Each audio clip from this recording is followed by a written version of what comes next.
Yeah, we can. Gibson, PathCoin, and the Cypherpunk dream. Thank you, Adam. Let's give him a round of applause. Thank you.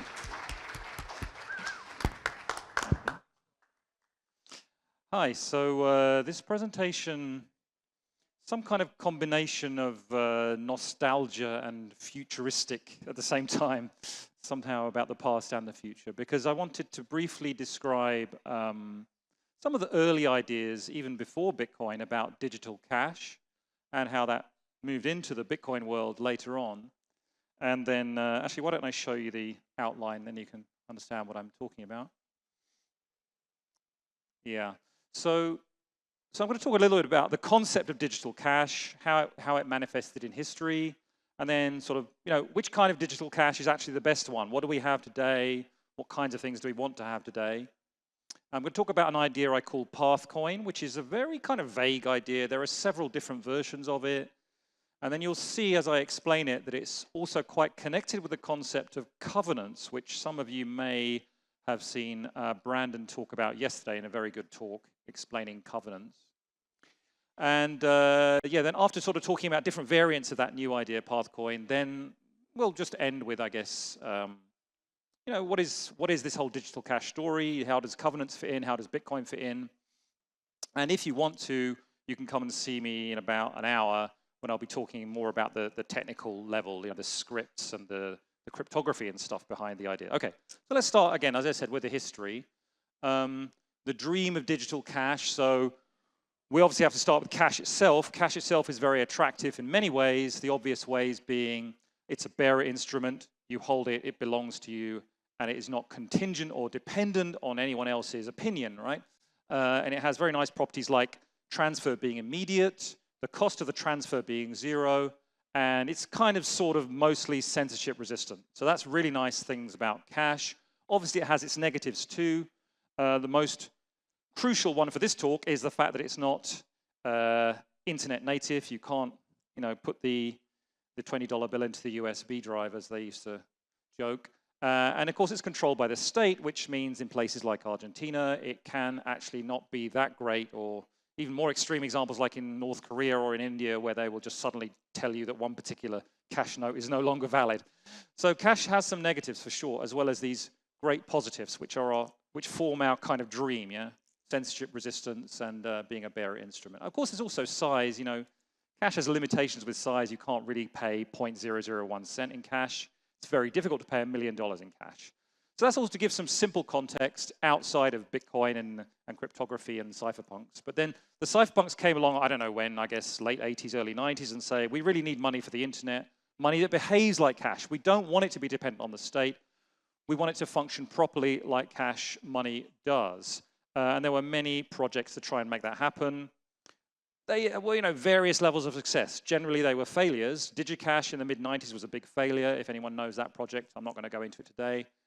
RPow, I've mentioned it. It's kind of a side story, I guess. But I like this example from Hal Finney. There's Hal Finney from back in the day. His idea was, here he designed a kind of token that you could transfer that could be created using proof of work, so very similar to Bitcoin in that regard, but which would be transferred and controlled using these servers. Now, of course, trusting in servers means either trusting in a person or trusting in one fixed piece of hardware. That's a problem. We don't really want to do that for something as important as money. In fact, his website is peppered with the statements, this is not money, please don't treat it as money, which is kind of funny because he clearly was trying to design money, but he was a bit worried while he was doing it. And he made some interesting comments like, is this a thing there? Is there like a, yeah, there's no pointer. Okay, there's no pointer? Am I going forwards or backwards? I seem to be going, yeah, I see it. I see the problem. Yeah, so he said things like the owner is the enemy, the programmer is the enemy. That adversarial thinking is very crucial in cryptography, and it was all through the philosophy of the cypherpunks during the 90s as they were designing communication technologies, considering even governments as their enemy. The programmer of the software is the enemy. The owner of the money who's paying you is the enemy.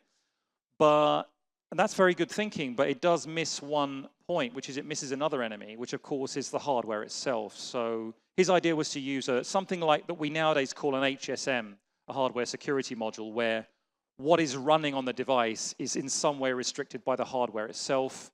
and by association by the manufacturer of the hardware. But the idea was the RPow servers, you could make an online query to them and they would give you back a hash, and you could check that hash against the source code that you believed to be running on the server. And if they matched, the theory was that the server was honestly running the program that you thought. And of course, the main purpose of that program was simply to be a double spend database, to check that the money you were receiving was not double spent or invalid in some other way, I guess. So the idea of RPow obviously didn't really take off. We're not all using RPow today, but it leads into some of the ideas I'm going to come on to next. So in the 2000s, along comes Bitcoin, and there were many, many other ideas during this period, but Bitcoin was the one that kind of won. And why? Because it kind of traded things off. It had some of the properties of cash, but none of them were perfect, right? It was a bit private, but it wasn't really private. It was kind of immediate, but it was kind of 10 minutes delay, you know? It was kind of zero cost. Actually, in the early days, a lot of transactions were zero fee. But there was a transaction fee, and over time, we realized that was actually quite an important thing. Lightning came along, and you could say improved on Bitcoin, right? It's still kind of like cash in a way, but it's even more online. The receiver now has to be online as well as the sender. That's unfortunate. But it has tremendous improvements in, well, I would argue, maybe you disagree, it has big improvements in privacy, certainly big improvements in immediacy, and in big improvements in cost. But we're still like in the world of trade-offs. And there are many other little projects I don't have time to talk about, but I want to mention in particular Opendime. There's a picture of an Opendime. I was going to show you, but in this room it doesn't really work because Opendimes are like 3 centimeters long. So there's an Opendime. Woo! I could. Does anyone want an Opendime to look at? Do you want to? Yeah. Oh, sorry. There's no money on that Opendime, by the way, just in case you were wondering. But the idea of Opendimes is to be something like, you know, the science fiction credit stick. You know, you take the Opendime and you take one and you just give it to someone. They can, in theory, they can verify, oh yeah, that thing has 1 Bitcoin on it. And they can know, the theory is they can know that you have not seen the private key. So you can't swipe the money after you pay them. You know, I give you this, you give me a car, and then tomorrow I swipe the money. Well, that's rubbish, right? So the idea is that the hardware somehow protects you as the receiver of the money from the sender screwing you over, even though we're not making a transaction on the blockchain. So we don't have that whole double spend database. Well, there are limitations here. But you know, the basic idea is that if you actually do want to put it on the blockchain, you could just put a pin through a hole, break a chip, and then suddenly the private key is revealed. Then you can spend it onto the blockchain and take total ownership. That's a really short version of what Opendime is, and I know that nowadays there are new versions. I was informed quite recently, I didn't even know, something called SatsCard, but it's kind of an evolution of that idea. Now I personally, and you may not agree with me, but I personally don't like this model, although I have played with it and I think it's fun, because I don't want to rely on hardware. Same story with RPow. I don't want to rely on hardware which I think can be hacked, and you know, to make it unhackable is costly, and the more costly it is to build these devices, the more impractical it is to use them as money. Okay, this is just a boom, out of nowhere, a big table with a load of numbers. You might not even be able to see it, it's a bit small, but what I was doing on this table was thinking in my own head, how do I compare all these different kinds of ideas of cash? You know, just ordinary cash, as in fiat cash, US dollar cash, for example, compared with on-chain BTC, compared with Lightning BTC, compared with an Opendime, for example, although there are other similar hardware ideas. And then what I'm going to be calling PathCoin in a minute is on another row. And all these numbers are just completely made up. But really, I mean, just to give you one example of what I was thinking, you can see here, obviously there's a huge difference between cash fiat and, let's say, Lightning BTC, in that Lightning BTC can be spent online to someone on the other side of the world. Cash fiat cannot. But there's also more subtle ones, and maybe the only column I want to point out here today is optionality, because I think you might not even think about that, because you might think, well, if it's money, I should be able to spend it to anyone. But not all forms of money have that property. I mean, trivially, if you have, I don't know, Korean won, you can't spend it here very easily. It doesn't have much optionality in El Salvador. So how easy is it to spend it for anything, right? And most of these things have a high optionality. The thing I'm going to be talking about in a minute has low optionality. Which is why probably most people haven't really thought about the idea much. They don't take it seriously. But I think there is another way of doing it. And just to give you a really simple idea of what I'm going to be, yeah, there are many other systems, coin pools, state chains, ARC. There are many, many other ideas about how to make variants of cash with different trade-offs.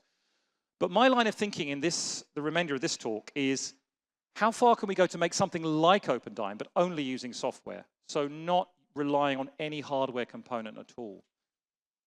And I want to remind you of the, I don't know when it was first that you read about Bitcoin or heard about it. You must have had that moment when you thought this is a bit of a crazy idea, right? So it is a bit of a crazy idea. So if you think of the old Sherlock Holmes quote that says, well, if you eliminated all the things that are impossible, then whatever is left, even if it sounds stupid or ridiculous or improbable, that must be true. So in a sense, that's what Bitcoin is. It's an example of that thinking, because a real-time replicated database of every single spend that has ever happened in history, it sounds utterly ridiculous, because it kind of is.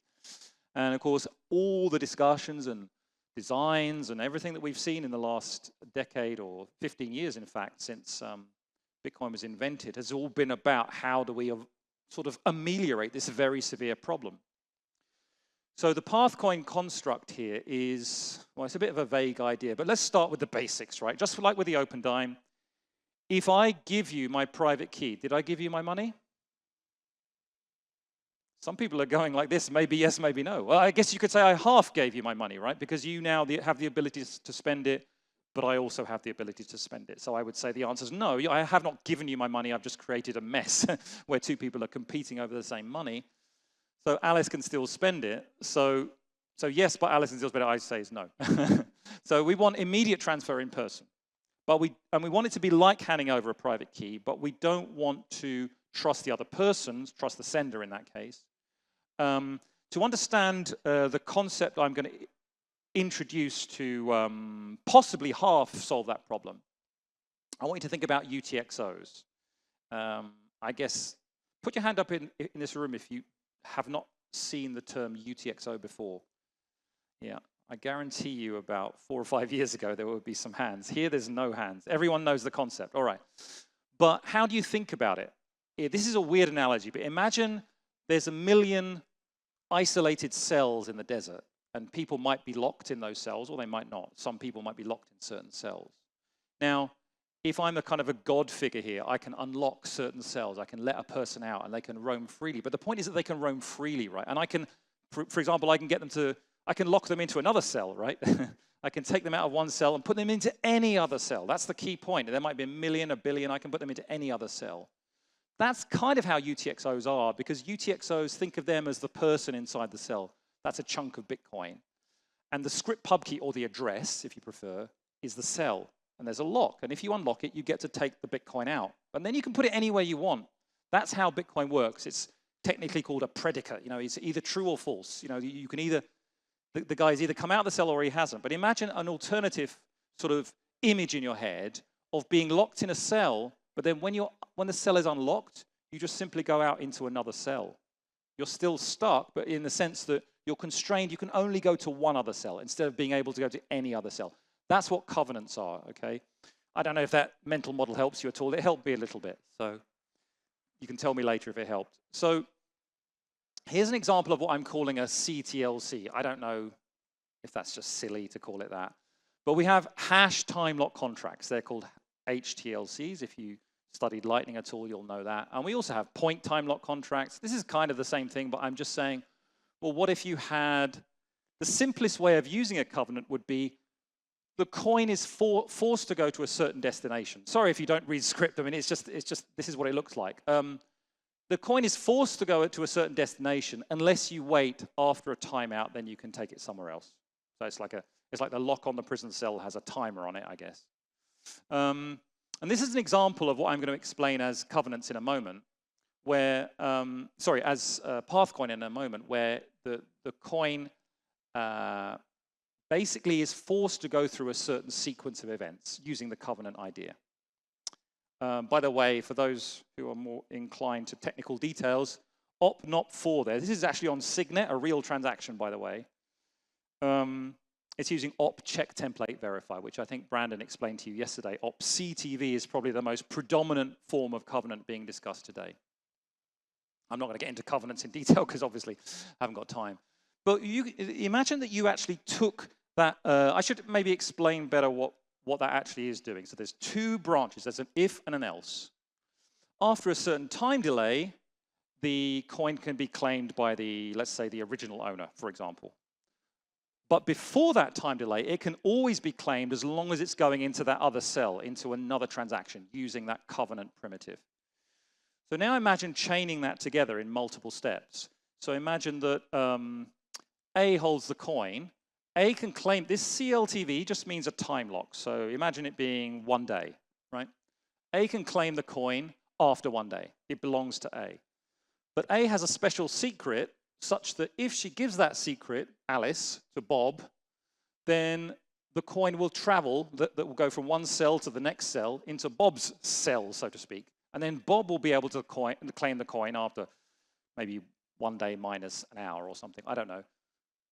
But then in the same way, Bob has the optionality, has the option to give the secret SB, or the secret behind SB, let's say, to C, and then C will own the coin, and so on. And this kind of process allows you to, without actually publishing each transaction on the blockchain, at least not to start with, to transfer ownership of the coin trustlessly using software, as we discussed, yeah? Maybe that just gives you a flavor, but you can come to my second talk if you want to talk about that in more detail. And the idea is that at any one particular time, there's only one person who owns the coin and they can claim it. In that particular simple model, then they have to wait on a time lock, which is not great. But there are other models.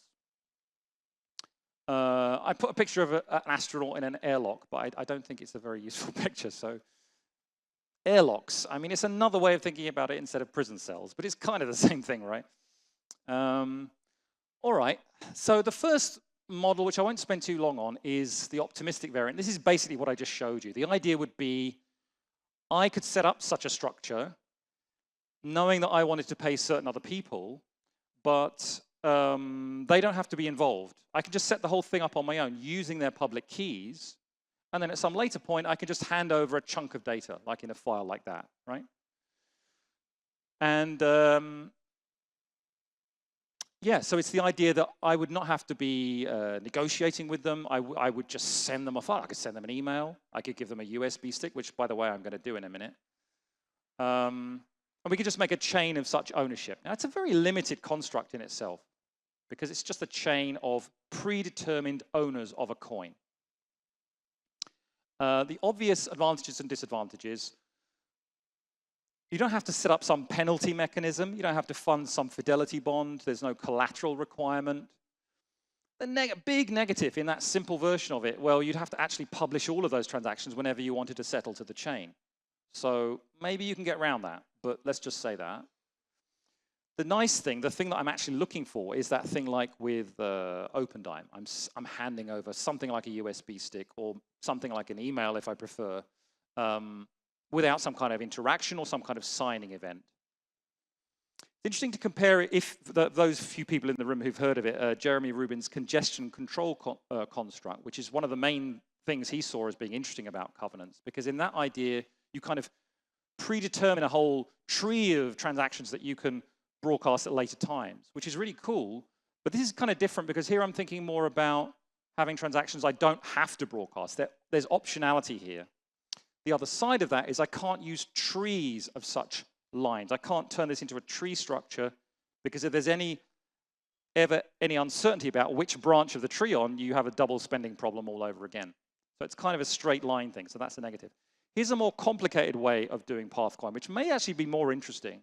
And I can't go into the details here, I'll go into it in the second talk, but basically using Music and pre-signing multiple transactions and then using what are called adapter signatures to control secrets, you can make it so that even with one UTXO, not multiple hops of transactions, but even just with one UTXO, you can pass the ownership of that UTXO from one person to the other, basically by using in the background a penalty mechanism that I previously called CTLC there, the idea of a covenant time lock contract. We can put the penalties in these complicated structures that I just showed you, but have that be in the background. And in the cooperative case, then passing a coin from one person to the other is still just passing a secret using a USB stick or something. But at the end, when it goes on the blockchain, it's just one pay to taproot spend. I think I wrote that here, yeah. So in the cooperative case, this will just look like any ordinary transaction. It won't look any different. It will also have the benefit that when you receive the coin, you won't have to wait for a time lock before you spend it, which is annoying, right? But the big negative in that structure is then you do need some kind of penalties that have to be set in advance of the, if I give it to someone, I have to fund what I call a fidelity bond or a penalty bond output to make sure that that person's safe, so that if I then go and spend the coin illegally, they can claim my penalty and get even more money. So I would be stupid to do that. Also, it has another negative. I have to coordinate with the people to set it up because of that MuSig structure. Practical reality. Obviously, this is a pretty speculative set of ideas, right? So at the very least I could do is write some code and actually do it. So I've done that. I've written some code to do the simplest possible, well, not really the simplest. I did the private PathCoin with the MuSig and the adapters, and I wrote it all in a big Python thing, and it's there on GitHub if you want to see it. It's linked in the slides. And in fact, a couple of days ago, with a friend of mine here, Oscar, who's one of our Kubo Plus graduates, we actually set this up so we coordinated, we set up the MuSig, we ran the program, and we set up the coin, and I own the coin, and I have that coin, where is it? Right, somewhere. Put this down. Unfortunately, this very official stage really doesn't work. I think we should have a more intimate. Somewhere I've got a USB drive. I think it's in my pocket now. There it is. In which I put, basically, maybe just to illustrate what's going on here. Yeah. There was a slide with a... On this USB drive is something very similar to that. It's like, I think it's about 140 bytes, because it's a very simple case where there's only, in fact, 3 parties holding the coin. The coin gets transferred from A to B to C. I'm A, and Oscar is B. And we did the setup, and now I've done the command that sends the coin to Oscar. I put that data on this stick, and now I'm going to give it to Oscar. There you go. And all he has to do is plug it into his... I mean, he just has to read the file, right? I could have sent him an email, but maybe that's worse if you're really like paranoid OPSEC, right? You want to just hand over a credit stick, right? So what he's going to do is basically run one command which will convert that data into a spending transaction of the original Taproot UTXO that I created, or let's say that we created using MuSig. It's actually a 3 of 3 MuSig. And of course, as you know on chain, or those of you who are technical know, you don't see that on chain. So can we see the link now on the, how do I, yeah. Is it working? It's already worked? Cool. Yeah, nice. Okay, so what are we looking at? That's the, yeah, can you, yeah, come down. Yeah. Stop. Yeah. So this was the original fund. Oh God, you can't see anything, can you? I'll just have to tell you. This was the original funding transaction. This output here was a 3 of 3 MuSig Taproot on Signet. And we're using Signet because Signet actually has check template verify, or CTV enforced. Yeah, it's already red, isn't it? Oh, where's Oscar?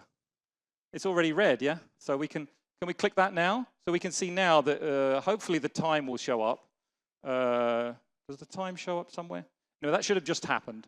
So he's actually received the coin just by me handing over that USB stick. So notice there didn't have to be any network connection between us at all. So although there's a lot of very serious constraints with these constructions, various different forms of them. I mean, I didn't have time to go over several other slides. Various different forms of them will give you different trade-offs. Maybe could we go back to the slides for 1 minute? I can show 1 or 2 more pictures. Could we go back to the, yeah, thank you. So that's the coin being spent, so success. Yeah, just great, thank you. Yeah, so just quickly, because I'll talk more about it in the other talk in the Blink stage at 2:20 for those who are interested about this kind of the details of this kind of stuff. But I also wanted to mention there are, yeah, maybe that one there. There's more than one way to approach this kind of problem. I mean, your basic problem you're trying to address is, how can I give somebody a coin, or some money anyway, without having to have a network interaction, without having to have a signing event, without having to go onto the blockchain? Obviously, it's very difficult. I mean, to state the obvious, Lightning kind of half solves it, right? But the receiver has to be online, and there are other limitations. So these are just like 3 slightly different ideas. I'm not even sure about my yes/no answers here. It's kind of a little bit unclear. But you could forget about CTV, and you could just say, you know what? We're just going to pre-sign a bunch of transactions. And then you can use time locks in a certain clever way. You can get the effect that just by handing over a secret, in this case, a signature, I give you the money. But there might be some limitations, like we need to coordinate at the beginning. Maybe we need to coordinate at the end. It's not immediately spendable. We would have to put time locks in front of the money, depending on how you set it up. I mean, details, right? But these 2 other things I just showed you briefly today are 2 other ways using the idea of a covenant that gives you some better trade-offs. One thing in particular that I think covenants gives you that just doing pre-signed transactions doesn't, is it lets you do lots of people coordinate in a big group and actually move money from one person to another.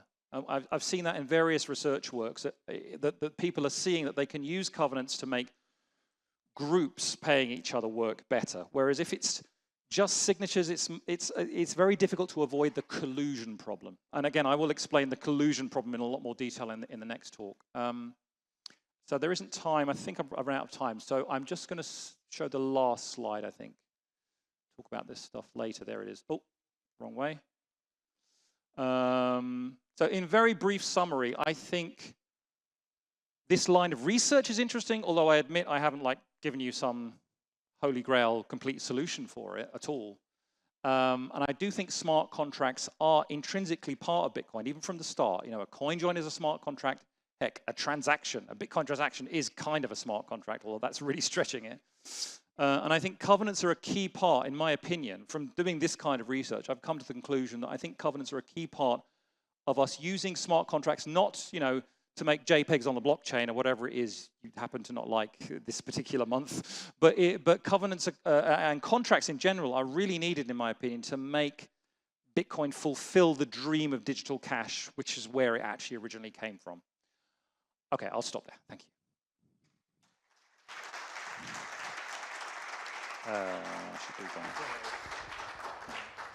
Oh, I was going to jump. Thank you so much, Adam. Thank you. That was great.